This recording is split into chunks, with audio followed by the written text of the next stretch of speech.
শুধু সম্পূরক বা বিকল্প চিকিৎসা পদ্ধতি অবলম্বন করেই ক্যান্সার থেকে মুক্তি পাওয়া সম্ভব বলে মনে করেন না চিকিৎসকরা। অনেক ক্ষেত্রে সুপরিচিত ব্যক্তিরাও দাবি করেছেন ক্যান্সারের উপশমে প্রথাগত চিকিৎসার পাশাপাশি খাদ্যাভ্যাসে পরিবর্তন বা বিকল্প চিকিৎসায় তারা উপকৃত হয়েছেন। কোনো কোনো ক্ষেত্রে পুরোপুরি নিরাময়ও হয়েছেন।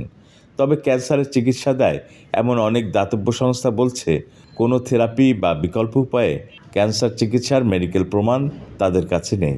ফলে প্রশ্ন উঠছে, এই বিকল্প চিকিৎসা পদ্ধতি বা থেরাপিগুলো আসলে কি এবং এগুলোর ব্যবহার কিভাবে বাড়ছে। ভারতের সাবেক ক্রিকেটার ও রাজনীতিবিদ নভজ্যোৎ সিং সিধু গত নভেম্বরে জানান তার স্ত্রী এখন পুরোপুরি ক্যান্সার মুক্ত।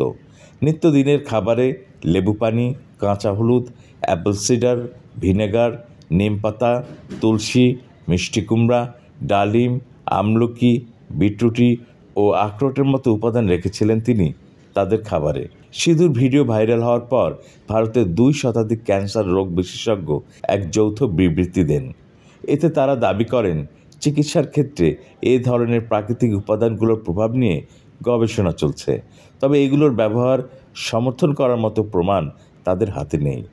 বরং অপ্রমাণিত এসব উপাদান বা পদ্ধতির উপর নির্ভর করতে গিয়ে ক্যান্সারের মূল চিকিৎসা বিলম্বিত না করতেও বিশেষজ্ঞরা সবার প্রতি আহ্বান জানান ওই বিবৃতিতে।